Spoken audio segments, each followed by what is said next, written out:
Bismillahirrahmanirrahim. Jadi di sini kita akan melakukan pemeriksaan pendengaran. Jadi pertama-tama kita inform konsen dulu ke pasien. Permisi Pak, jadi di sini kita akan melakukan pemeriksaan pendengaran. Kita mau tahu apakah pendengarannya Bapak ini berfungsi dengan baik atau tidak. Nantinya mungkin itu selama pemeriksaan Bapak akan rasa kurang nyaman, tapi tenang saja Pak, saya akan berusaha seprofesional mungkin. Bagaimana Pak? Apakah Bapak bersedia? Iya dok. Selanjutnya setelah itu kita siapkan alat dan bahan yang akan kita gunakan. Jadi pertama-tama di sini itu kita lakukan tes bisik, di mana nanti nih Pak, tes bisik ini Bapak nanti itu akan saya bisikan kata-kata, nanti Bapak tinggal mengulang apa yang Bapak dengar. Apabila Bapak tidak dengar, nanti saya akan maju lagi sampai Bapak dapat mengulang kata-kata saya. Bagaimana Pak? Apakah Bapak bersedia? Iya dok. Selanjutnya itu kita siapkan alat dan bahan. Kemudian setelah itu kita mulai kita atur posisi dengan pasien. Jaraknya itu nanti sekitaran 6 meter. Jadi sekitar 6 meter. Kemudian dengan sisa udara ekspirasi kita membisikkan kata-kata bisilebik. Bapak mengulang, Bapak nanti ulang saja ya apa yang saya ucapkan apabila Bapak dengar. Kalau tidak, bilang Bapak tidak dengar.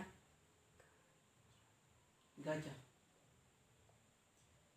kucing, cicak,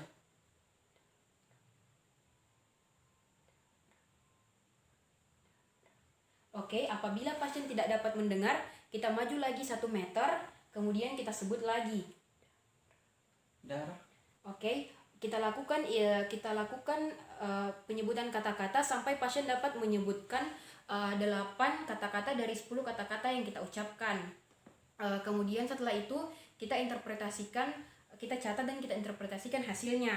Di sini Pak, Bapak itu masih dalam kategori normal. Selanjutnya itu Pak, kita akan lakukan tes pendengaran menggunakan garpu tala. Jadi nanti itu mungkin Bapak akan rasa kurang nyaman selama pemeriksaan, tapi tenang saja Pak, saya akan berusaha seprofesional mungkin. Bagaimana Pak? Apakah Bapak bersedia? iya dok. Selanjutnya kita siapkan alat yang akan kita gunakan. Di sini ada garpu tala berbagai ukuran. Kemudian setelah itu kita mulai dari pemeriksaan tes garis pendengaran. Jadi di sini itu kita menggunakan garpu tala. Kemudian itu kita getarkan garpu tala mulai dari ukuran garpu tala yang rendah yang 128 Hz. Kita getarkan. Kemudian pertama kita periksa dulu telinga kanannya pasien. Kita taruh 2,5 cm sampai 3 cm di depan telinga pasien.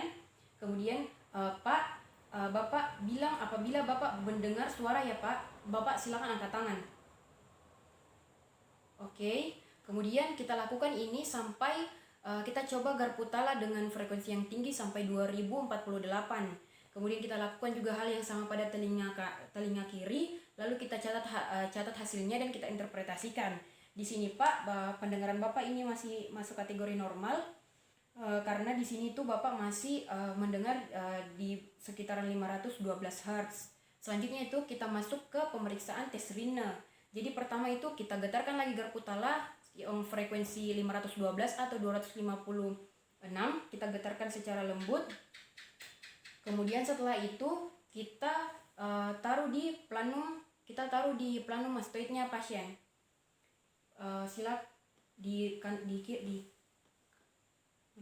Bapak silakan mengangkat tangan apabila Bapak mendengar bunyi atau sebaliknya. Kemudian setelah itu kita lakukan juga hal yang sama pada telinga sebelahnya pasien. Di sini itu kita nilai hantaran telinga dan hantaran udara. Normalnya itu hantaran udara yang lebih panjang. Dan di sini itu kalau misalkan tes rina positif itu berarti normal atau terjadi tuli sensori neural. Kalau negatif itu kita curigai terjadi tuli konduktif. Selanjutnya Pak, kita catat hasil dan kita interpretasikan seperti tadi. Kemudian setelah itu kita lakukan tes Weber. Di sini sama kita getarkan lagi garpu tala secara lembut frekuensi 512 atau 256. Kita getarkan. Kemudian ini kita taruh di garis tengah wajah di daerah dahi, bisa juga di daerah vertex.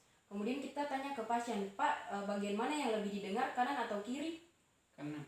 Nah, apabila kanan kita curigai berarti ada lateralisasi di kanan. Jadi lateralisasi kanan itu biasanya itu terjadi tuli konduktif. kalau lateralisasi kiri berarti itu kita curigai terjadi tuli sensori neural. Ini prinsip dari tes Weber ini membandingkan hantaran tulang antara yang kanan dan yang kiri. Selanjutnya itu kita lakukan tes Schwabach. Nah, di sini itu kita getarkan lagi garpu tala. Kemudian setelah kita getarkan garpu tala, kita taruh di planum mastoidnya pasien. Bapak silakan angkat tangan apabila Bapak sudah tidak mendengar atau sebaliknya. Oke, setelah itu kita langsung taruh di planum mastoid dari pemeriksa. Kemudian di sini kita lakukan juga hal yang sama pada telinga sebelahnya. Jadi di sini itu interpretasinya apabila tujuannya ini pertama prinsipnya membandingkan antara tulang pendengar, tulang pasien dan pemeriksa. Kemudian di sini apabila tes Schwabach memanjang itu biasanya tuli konduktif, sedangkan kalau tes Schwabachnya memendek itu biasanya itu tuli sensori neural. Dengan ini berakhir pula semua rangkaian pemeriksaan yang kita lakukan. Terima kasih Pak.